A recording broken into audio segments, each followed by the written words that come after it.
નમસ્કાર વિદ્યાર્થી મિત્રો, હું દિલીપભાઈ ચાવડા આપ સર્વેનું રસાયણ વિજ્ઞાનની વિડિયો લેક્ચર સિરીઝની અંદર હાર્દિક સ્વાગત કરું છું।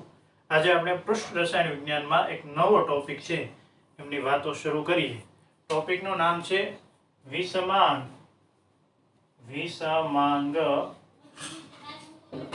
ઉદ્દીપનનો અધિશોષણ સિદ્ધાંત। વિષમાંગ ઉદ્દીપનનો અધિશોષણ સિદ્ધાંત।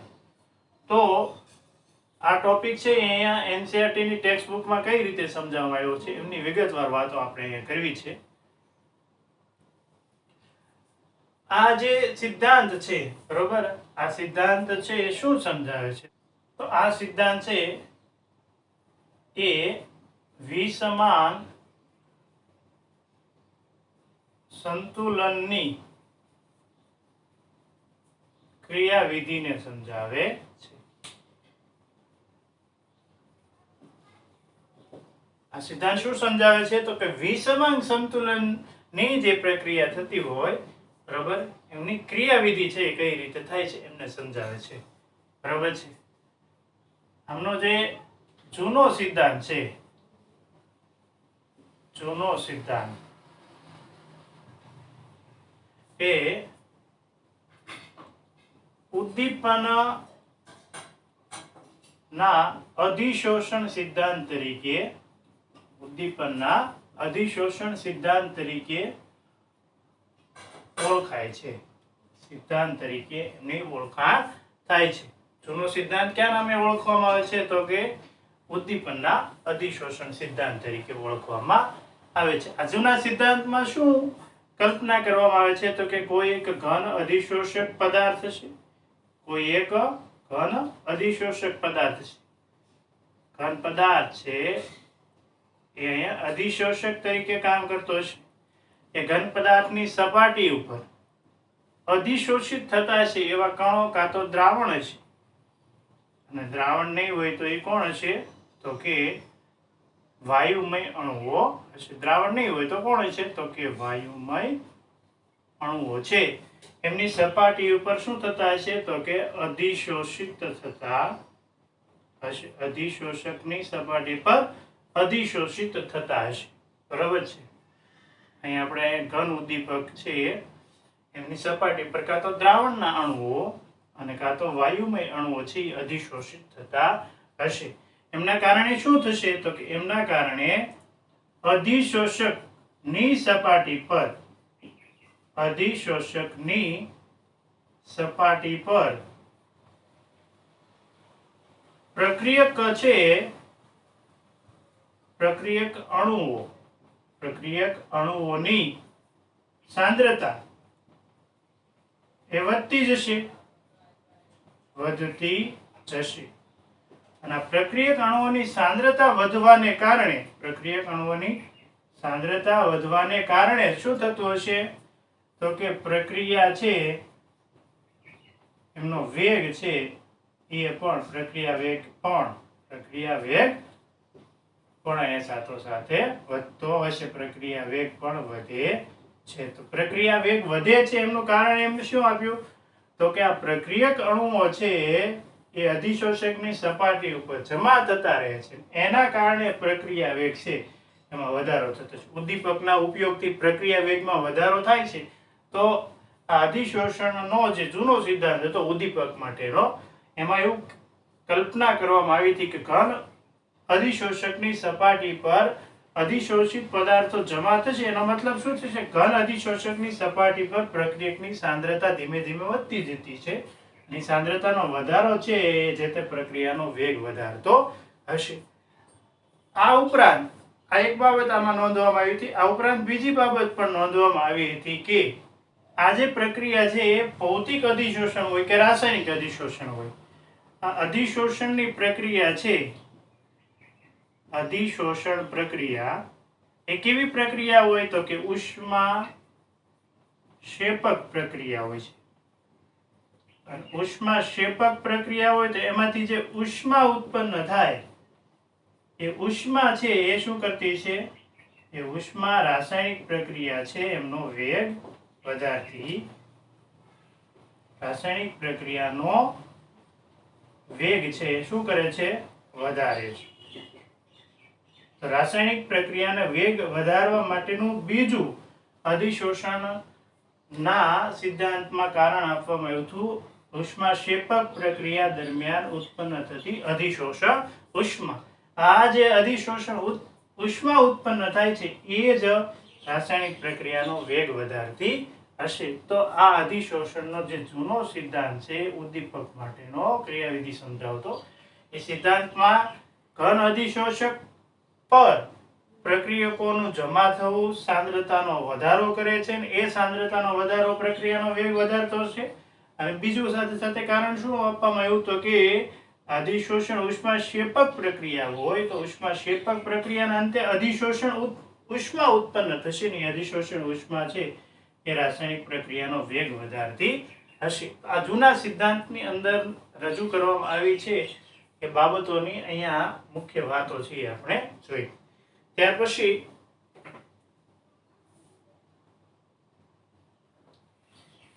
બીજો પણ એક સિદ્ધાંત છે. એ બીજો સિદ્ધાંત શેના માટેનો છે તો કે સિદ્ધાંતનું કંઈક નામ આવું છે મધ્યવર્તી સંયોજન ના નિર્માણનો સિદ્ધાંત. મધ્યવર્તી સંયોજનના નિર્માણનો સિદ્ધાંત. આ સિદ્ધાંત દ્વારા પણ વિષમાંગ ઉદ્દીપન છે એમની અધિશોષણની પ્રક્રિયા છે એમને સમજાવી શકાય છે. તો પહેલો જે અધિશોષણનો જૂનો સિદ્ધાંત હતો એ પણ વિષમાંગ ઉદ્દીપનની પ્રક્રિયા સમજાવતો હતો. બીજો છે મધ્યવર્તી સંયોજનનું નિર્માણ ને સમજાવતો જે સિદ્ધાંત છે એ પણ અહીંયા વિષમાંગ ઉદ્દીપનની અધિશોષણની પ્રક્રિયાને ખૂબ સારી રીતે સમજાવી શકે છે. તો આ બંને સિદ્ધાંતો કંઈક અલગ અલગ રજૂઆતો કરે છે અને હાલમાં જે વિષમાંગ ઉદ્દીપનને સમજાવતો સિદ્ધાંત છે એ સિદ્ધાંતને આધુનિક સિદ્ધાંત કહેવામાં આવે છે. કયો સિદ્ધાંત કહેવામાં આવે છે? આધુનિક સિદ્ધાંત. અને આ આધુનિક સિદ્ધાંત છે એમાં આ બંને સિદ્ધાંતો છે એમને સંયુક્ત રીતે છે લેવામાં આવ્યા છે. બંને સિદ્ધાંત એટલે તો કે પહેલો છે એ અધિશોષણનો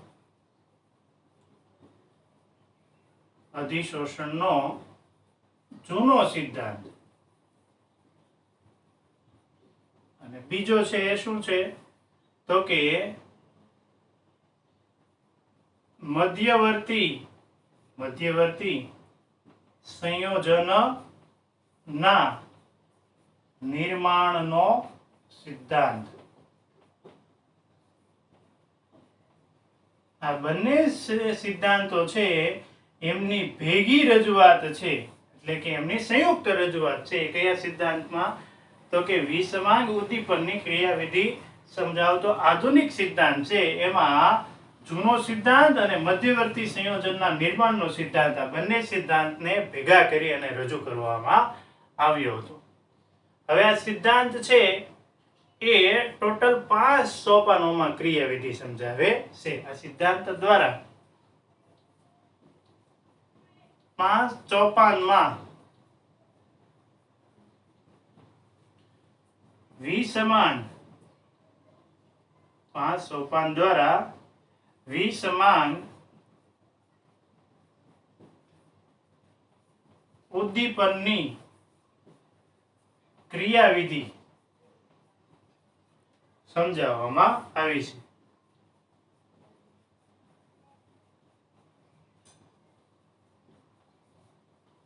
આજે 5 સિદ્ધાંત છે એમને આપણે વિગતવાર છે હવે પછી બોર્ડમાં સમજવાના છીએ.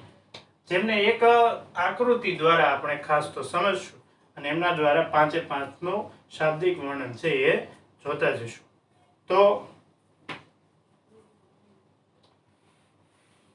એમની ક્રિયાવિધિ જોઈએ તો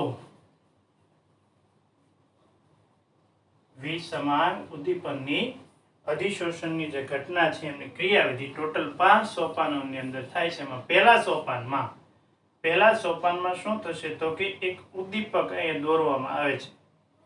શું દોરવામાં આવે છે? એક ઉદ્દીપક. આ જે ઉદ્દીપક છે એમની સપાટીની સંયોજકતા કેવી દર્શાવવામાં આવી છે? મુક્ત દર્શાવવામાં આવી છે. આ જે બંધ આપણે મુક્ત સ્વરૂપે દર્શાવ્યા છે એ બંધ ક્યાં ના છે? તો કે સપાટી પરના. તો આપણે આ જે ઉદ્દીપકનું વર્ણન લખવું હોય અથવા તો એમની રજૂઆત લખવી હોય તો એવું લખી શકાય: સપાટી પર મુક્ત સંયોજકતા દર્શાવતો આ ઉદ્દીપક છે. આ ઉદ્દીપક કેવો છે? તો કે એમની સપાટી ઉપર જ મુક્ત સંયોજકતા જોવા મળે છે. અંદરના ભાગમાં બંધ છે એ કેવા છે? બંધિત છે, મુક્ત છે. અને સપાટી પરના બંધો છે એ કેવા છે? સંયોજકતા દર્શાવતા, એટલે કે મુક્ત છે. આવો ઉદ્દીપક લેવામાં આવ્યો. એ ઉદ્દીપક છે એ સૌપ્રથમ પહેલા સોપાનમાં શું કરશે? તો કે કોઈ પણ પ્રક્રિયકો હોય, કોઈ પણ પ્રક્રિયકો, માની લ્યો કે પ્રક્રિયકો તરીકે A અને B લીધા છે, તો આવા પ્રક્રિયકોને પોતાની સપાટી પર આકર્ષવાનું કામ કરશે. પ્રથમ સોપાનમાં ઉદ્દીપક દ્વારા પ્રક્રિયક અણુઓને પોતાની સપાટી પર આકર્ષવામાં આવે છે. ફરીવાર, પ્રથમ સોપાન છે ઉદ્દીપક પ્રક્રિયક અણુઓને પોતાની સપાટી પર આકર્ષે છે. તો આ પહેલી વાત થઈ. આ સપાટી તરફ આ અણુઓ છે આકર્ષાશે. પહેલું સોપાન અહીં પૂરું થાય છે. ત્યાર પછી બીજા સોપાનમાં શું થાય છે? તો કે બીજા સોપાનમાં પ્રક્રિયક અણુઓનું શું જોવા મળે છે? તો કે અધિશોષણ જોવા મળે છે. પ્રક્રિયક અણુઓ અધિશોષણની ઘટના અનુભવશે. એનો મતલબ શું થશે? તો કે આ A અને B પ્રક્રિયક છે, A અને B પ્રક્રિયક અહીંયા જોડાઈ જશે સપાટી સાથે. A અને B પ્રક્રિયક શું થશે? અહીંયા સપાટી સાથે, મુક્ત અવસ્થા ધરાવતી ઉદ્દીપકની સપાટી સાથે જોડાઈ જશે. સપાટી ઉપર અણુઓ એકત્રિત થશે. મતલબ એ કઈ ઘટના થઈ કહેવાય? અધિશોષણની ઘટના થઈ કહેવાય. આ બીજું સોપાનની રજૂઆત થઈ. બરાબર છે? આપણે ઉદ્દીપક દોરીએ તો આ ઉદ્દીપક માની લો, બરાબર છે? આ એમની મુક્ત સપાટી, અને આ સપાટી ઉપર A અને B અણુઓ છે એ અધિશોષિત થાય અને અધિશોષણની ઘટના છે દર્શાવે છે. બરાબર છે? અહીંયા A અને B અણુઓ છે એ અધિશોષિત થતા જોઈ શકાય છે. અને એ ઘટના ને કઈ જોવા મળશે? તો કે અધિશોષણ. તો આ બીજું સોપાન છે.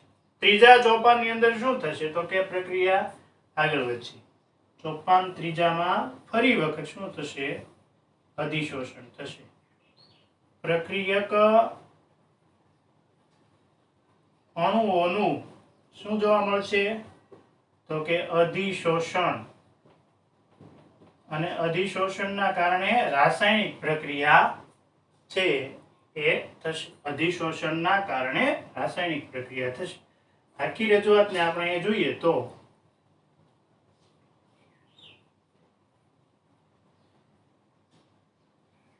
આ ઉદ્દીપકની મુક્ત સપાટી છે, એમના બંધ. હવે A અને B છે એ તો અહીંયા ઉદ્દીપકની સપાટી ઉપર અધિશોષિત થઈ ગયા હતા, પણ ફરી એમની વચ્ચે શું થશે? તો કે ફરી એમની વચ્ચે અધિશોષણ પ્રક્રિયા થશે. અને અધિશોષણની પ્રક્રિયાને અંતે આ A અને B વચ્ચે રાસાયણિક બંધનું નિર્માણ થશે. શું થશે? રાસાયણિક બંધનું નિર્માણ થશે, એટલે કે રાસાયણિક પ્રક્રિયા થશે. અને આ જે પદાર્થ બને છે એ પદાર્થને આપણે મધ્યવર્તી સંયોજન કહેશું. મધ્યવર્તી સંયોજન. જૂનો સિદ્ધાંત અને મધ્યવર્તી સંયોજનના નિર્માણનો સિદ્ધાંત એ બંનેને સંયુક્ત રીતે રજૂ કરવામાં આવે ત્યારે જે કયો સિદ્ધાંત બને છે? તો કે આ વિષમાંગ ઉદ્દીપનની અધિશોષણની ક્રિયાવિધિને સમજાવતો આધુનિક સિદ્ધાંત. આધુનિક સિદ્ધાંતની અંદર તમે જોઈ શકો છો એ મધ્યવર્તી સંયોજન બને છે. આપણું સોપાન ત્રીજું પણ પૂર્ણ થાય. વર્ણન શું લખશો તમે સોપાન 3 માટે? તો કે પ્રક્રિયક અણુઓનું ફરી અધિશોષણ થઈ અને ઉદ્દીપકની સપાટી ઉપર રહેલા પ્રક્રિયક અણુઓ છે એ રાસાયણિક બંધથી જોડાય છે, એટલે કે રાસાયણિક પ્રક્રિયા અનુભવે છે.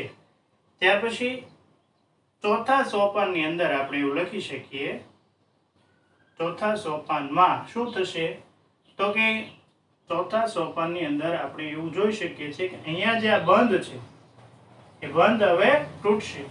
અધિશોષકની સપાટી પર જે અધિશોષિત અણુઓ એકત્રિત થયેલા છે, અધિશોષિત થયેલા છે, એ અણુઓ છે ઉદ્દીપકથી, અધિશોષકથી શું થશે? દૂર થશે. બરાબર છે. અને દૂર થવાની ઘટનાને આપણે એક નામથી ઓળખીએ છીએ. કયું નામ હશે તો કે અવશોષણ. અહીંયા કઈ ઘટના જોવા મળશે? અવશોષણની ઘટના જોવા મળશે.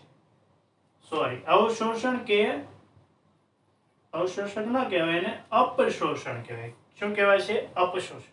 તો અપશોષણની ઘટના જોવા મળશે. અને આ જે ઉદ્દીપક છે, આ જે ઉદ્દીપક છે, આપણે થોડુંક દૂર દોરીએ. આ જે ઉદ્દીપક, એ ઉદ્દીપકની સપાટી ઉપરથી આ જે નિપજના અણુઓ, હવે જે રાસાયણિક બંધથી જોડાય અને જે અણુ બન્યો છે એને શું કહેશું આપણે? નિપજ સ્વરૂપેનો અણુ. બરાબર. અહીંયા a b નથી, પણ a અને b વચ્ચે શું જોડાયેલું છે તો કે a અને b શેનથી જોડાયેલા છે તો કે રાસાયણિક બંધથી. તો અહીંયા a અને b રાસાયણિક બંધથી જોડાઈને શું બનાવે છે? નિપજ બનાવે છે. a અને b જે નિપજ છે એ અપશોષણની ઘટનાને અંતે ઉદ્દીપકથી શું પડશે? છૂટી પડશે. અને જેવા સ્વરૂપે ઉદ્દીપક આપણે શરૂઆતમાં લીધો હતો એવો ને એવો સ્વરૂપમાં એના એ જ રાસાયણિક બંધારણ દર્શાવતો ને એ જ દળ દર્શાવતો ઉદ્દીપક છે એ આપણને પ્રક્રિયાને અંતે પરત મળે છે. એટલે કે મુક્ત સંયોજકતા દર્શાવતો આ જે ઉદ્દીપક છે એ આપણને ચોથા સોપાનની અંદર પરત મળે છે. અને આ ઉદ્દીપકનો ફરી પાછો પ્રક્રિયામાં આપણે ઉપયોગ કરી શકીએ છીએ અને પ્રક્રિયાનો વેગ વધારી શકીએ છીએ. અંતે તો ઉદ્દીપકનું કામ શું છે? રાસાયણિક પ્રક્રિયાનો વેગ વધારવાનો. અહીંયા આ જે ઉદ્દીપક છે, બરોબર છે, એમની સપાટીથી આ નિપજના અણુઓ દૂર જતા રહેશે. એ આપણો હવે પાંચમો સોપાનનો મુદ્દો બનશે. ઉદ્દીપક થી નિપજના અણુઓ દૂર જતા રહેશે. ચાલો તો 5 સોપાનને આપણે એકવાર ફરીવાર સમજી લઈએ. મુક્ત સંયોજકતા સપાટી દર્શાવતો ઉદ્દીપક, એમના સંપર્કમાં જ્યારે પ્રક્રિયકો આવે છે ત્યારે એ ઉદ્દીપક છે એ પ્રક્રિયકોને પોતાની તરફ આકર્ષશે. આ આપણો પ્રથમ સોપાનનો મુદ્દો થશે. ઉદ્દીપક વડે પ્રક્રિયક અણુઓને પોતાની સપાટી પર આકર્ષે છે અથવા તો આકર્ષવામાં આવે છે. બીજા સોપાનમાં શું થશે તો કે પ્રક્રિયક અણુઓ છે ઉદ્દીપકની સપાટી પર અધિશોષિત થઈ અને અધિશોષણની ઘટના અનુભવશે. અહીંયા આપણે જોઈ શકીએ a અને b ઉદ્દીપક ઉપર જમા થયા, સપાટી પર જમા થયા.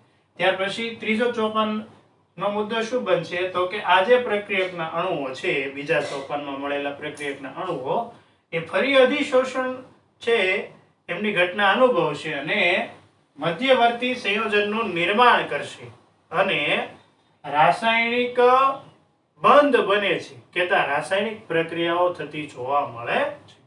અહીંયા ત્રીજા સોપાનની અંદર ફરી અધિશોષણ થાય એટલે મધ્યવર્તી સંયોજનનું નિર્માણ થાય અને સાથે સાથે રાસાયણિક પ્રક્રિયા પણ થતી જોવા મળે છે. ચોથા સોપાનની અંદર શું થાય તો કે જોડાયેલા અથવા તો ઉદ્દીપક સાથે જોડાયેલા અણુઓ છે હવે નિપજ સ્વરૂપે છૂટા પડશે.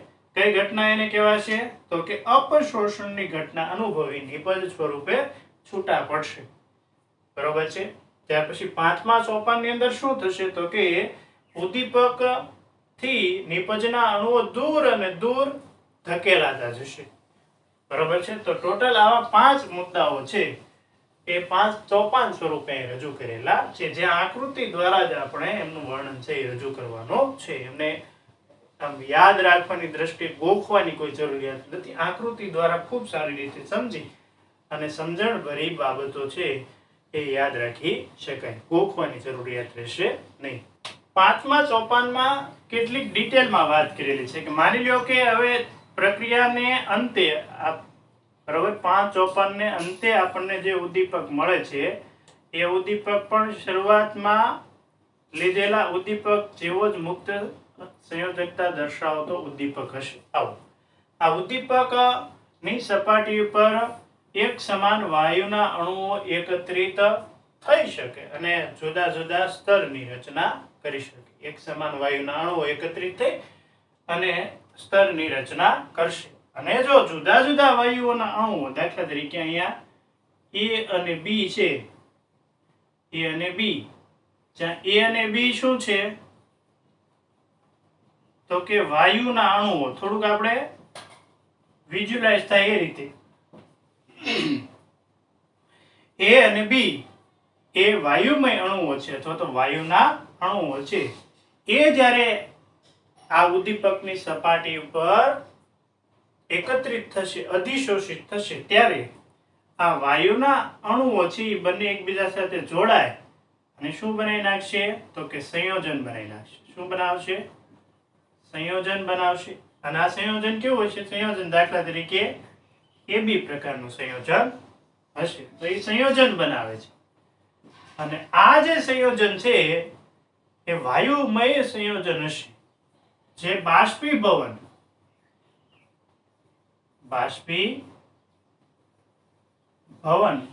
પ્રક્રિયા અનુભવી અને અધિશોષકની સપાટી પરથી દૂર થશે. અધિશોષકની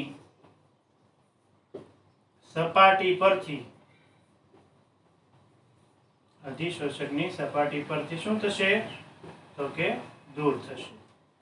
ફરીવાર સમજીએ કે જો સમાન અણુઓ હોય તો સ્તરની રચના કરશે. વાયુમય અણુઓ સમાન હોય તો ઉદ્દીપકની સપાટી પર સ્તરની રચના કરશે. પણ જુદા જુદા અણુઓ હશે તો એ અણુઓ એકબીજા સાથે પ્રક્રિયા કરીને સંયોજન બનાવશે અને આ સંયોજન વાયુમય હોવાને કારણે એનું બાષ્પીભવન થશે. બાષ્પીભવનના અંતે શું થશે તો કે અધિશોષકની સપાટી પરથી એ જે સંયોજન છે એ બાષ્પીભવનના અંતે દૂર થશે અને ફરી પાછો આપણને ઉદ્દીપક છે એ રાસાયણિક પ્રક્રિયા માટે ઉપયોગમાં લઈ શકાય એવી અવસ્થામાં પ્રાપ્ત થાય છે. એમનું બંધારણ અને દળ પણ કેવું રહેશે? યથાવત રહેશે. અહીંયા આપણને કોઈ એવું પૂછે કે આ સિદ્ધાંતની ખાસિયતો શું છે? ખાસ તો પ્રશ્ન કેવો પૂછાય? આ સિદ્ધાંતની ખાસિયત.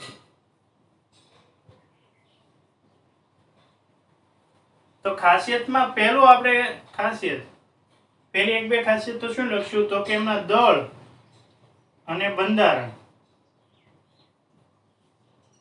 દળ અને બંધારણ એ બદલાતા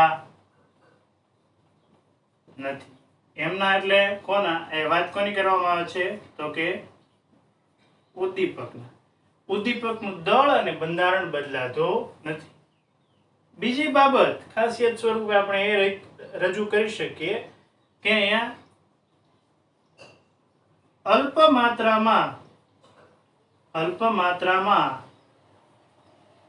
ઉદ્દીપક પણ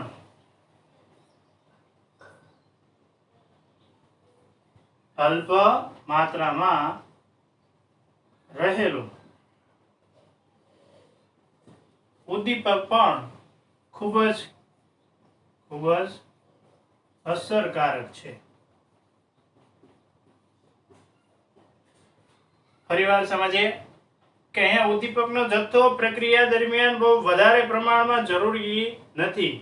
અલ્પ માત્રા હોય ઉદ્દીપકની તેમ છતાં એ પ્રક્રિયા માટે કેવો બને છે? ખૂબ જ અસરકારક બને છે. તો આ એમની ખાસિયતોના મુદ્દા થયા. બે ખાસિયતો આપણે ખાસ તો નોંધી શકીએ.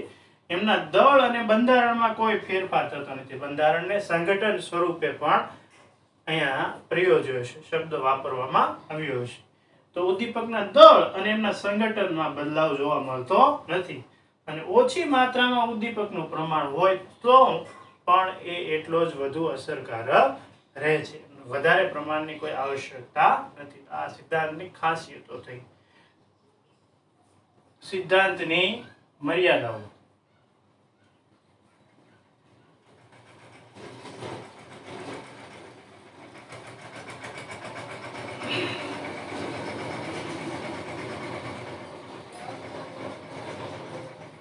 શું મર્યાદા છે આ સિદ્ધાંતની? તો કે આ સિદ્ધાંત, આ જે સિદ્ધાંત છે એ ઉદ્દીપક પ્રવર્ધક અથવા તો ઉદ્દીપકના પ્રવર્ધકો અને વિષ, ઉદ્દીપકીય વિષ,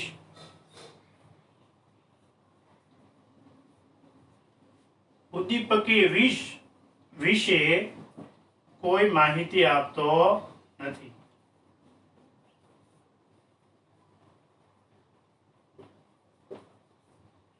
તો આ સિદ્ધાંતની આ એક મર્યાદા છે. આ સિદ્ધાંત ઉદ્દીપકના પ્રવર્ધકો અને ઉદ્દીપકીય વિષ વિશે કોઈ માહિતી આપતો નથી. એવા પદાર્થો જે ઉદ્દીપકની સક્રિયતા વધારે છે, એવા ઉદ્દીપકીય પ્રવર્ધકો અને એવા પદાર્થો જે ઉદ્દીપકની સક્રિયતા ઘટાડે છે, એટલે કે ઉદ્દીપકીય વિષ. બરોબર? આમના વિશે કોઈ માહિતી આ સિદ્ધાંત પરથી મળી રહેતી નથી. તો આજે આપણે એટલે સુધી રાખીશું. ફરી અવનવા મુદ્દાઓની ચર્ચા માટે મળતા રહીશું. આવજો.